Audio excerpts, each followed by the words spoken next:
Go. No one behind me. Dead stop. 3, 2, 1, go.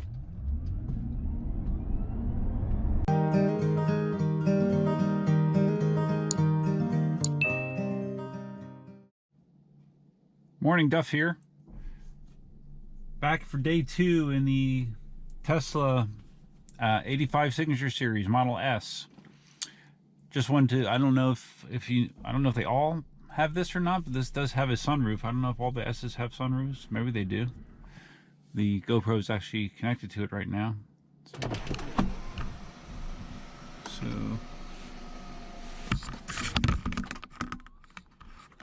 I thought it was going to only open up 25%. Let's close it again.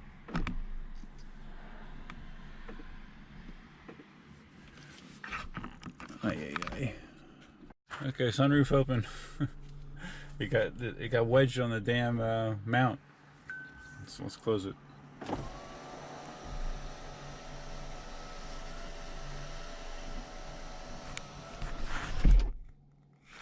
Okay. Alright, so I thought that this actually had a battery capacity of over 300 miles, but we're at probably, I don't know, 90% maybe, and it's at 264. So yeah, I don't think this is a 300-mile pack in the 85. And it was, it was darn close to empty yesterday. It charged for somewhere in the neighborhood of 10 hours. You may be asking, where are we going? Well, I want to do a 0 to 60 in this thing too. I'm just curious. I did some relatively hard acceleration yesterday, like getting onto on-ramps and stuff, but to be honest with you, it didn't feel any quicker than the M3, and it might have been slightly less fast. So I'm just curious what it does. So I'm going to do a quick test here, and then I'm going to be going to get some blood work. It's very exciting. Go. No one behind me. Dead stop. 3, 2, 1, go.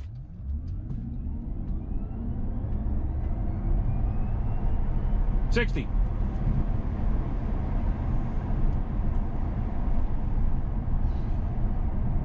Yeah, I don't know, guys.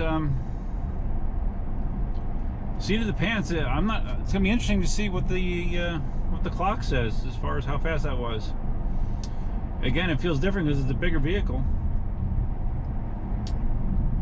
But the Model 3 might be quicker, 0 to 60. The clock will tell. I described this instrument gauge yesterday, but I didn't really show it. So this is what it looks like. As you can see, on the left is your speed, on the right is your real-time watt-hour usage. I need to do one more 0 to 60 with this perspective, just because I don't think with it mounted on the sunroof that you could actually see the speedometer. So for accurate measurement, because this is a very scientific test, I think I want to do it with the camera in this position. Okay, 3, 2, 1, go.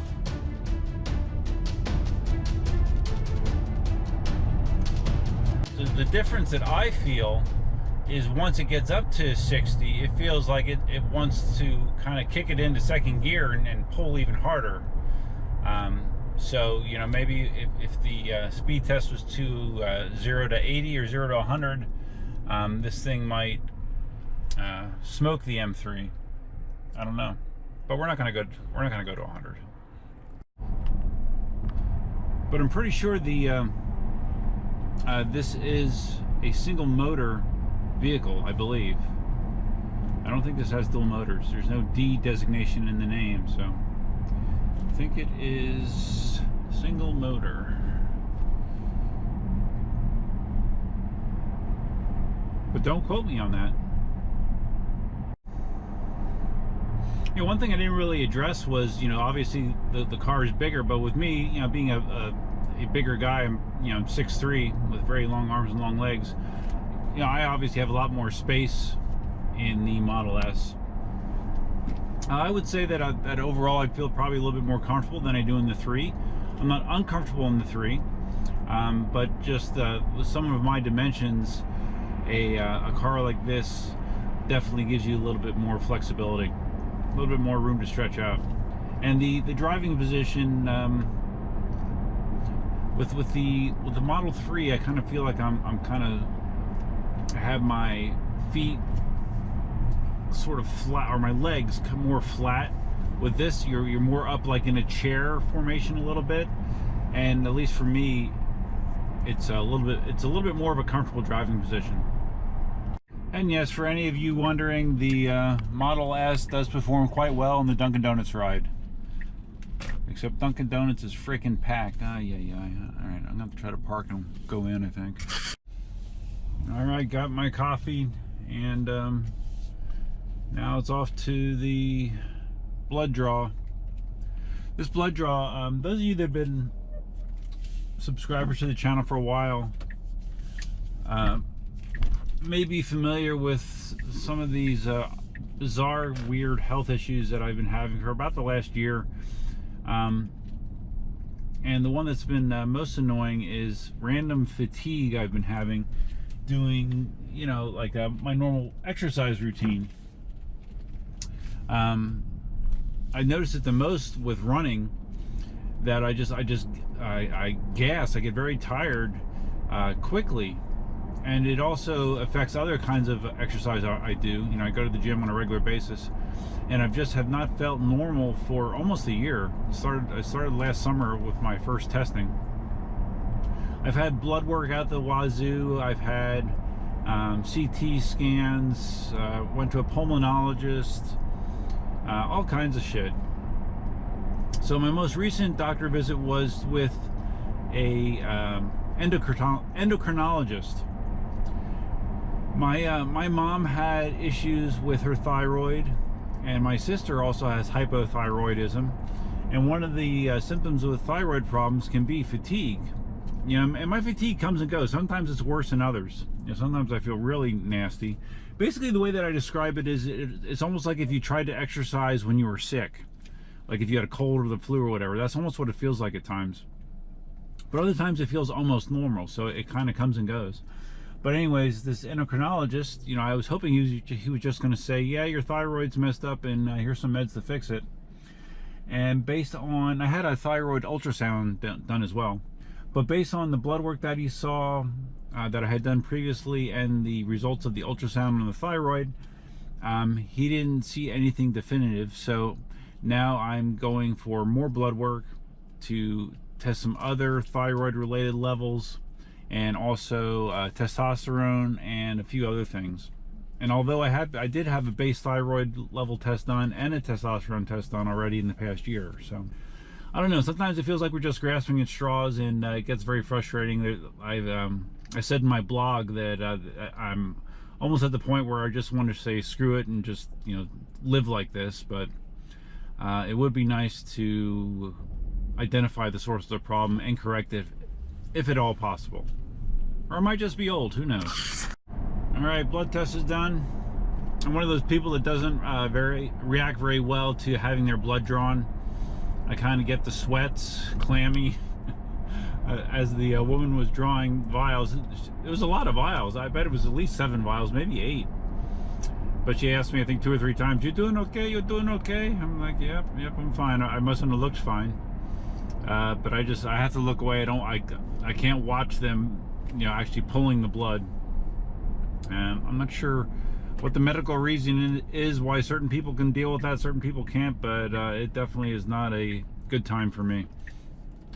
All right, next step, our next stop on the errands in the Model S 85 Signature Series is Rural King.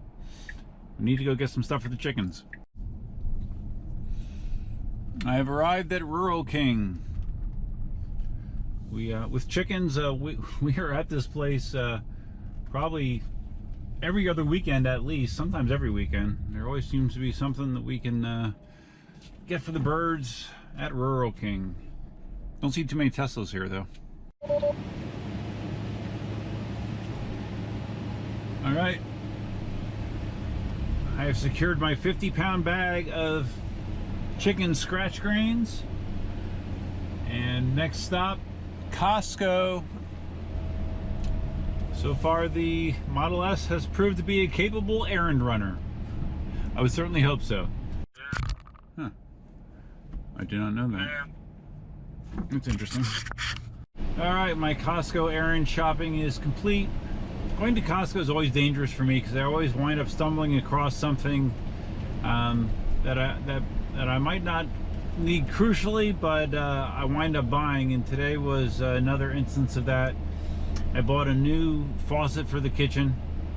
The one I have is probably a dozen years old, maybe more, and it's been like sticking when you try to turn the faucet. It like turns the whole fixture, and I've been applying WD-40 over the last couple of years to try to get by. But anyways, I got a new Kohler faucet, so now I have something else to do this weekend because, you know, I don't usually have enough things to do, so I'll be installing that. Good times. It is the no-touch type, which I always thought was cool, you know, where you just wave your hand under a sensor, you don't have to even touch the faucet and it just turns on. So looking forward to getting that installed. So this is going to pretty much wrap up my errands for the day, and a good spot to wrap up my video.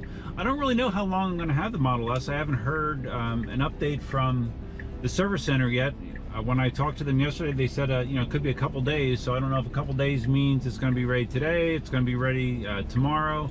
They are actually open on Memorial Day, Monday as well, so there is a possibility that I could be driving back over there on Monday. We will see. So if you found this video interesting, please give it a big thumbs up. If this is your first time visiting the channel, please consider subscribing, and feel free to leave your comments, suggestions, ideas, and thoughts below. Hope you have an enjoyable Memorial Day weekend. I'm sure there'll be some PEV riding videos coming out this weekend for me. That's all I have for you for now. Till next time, Duffman out.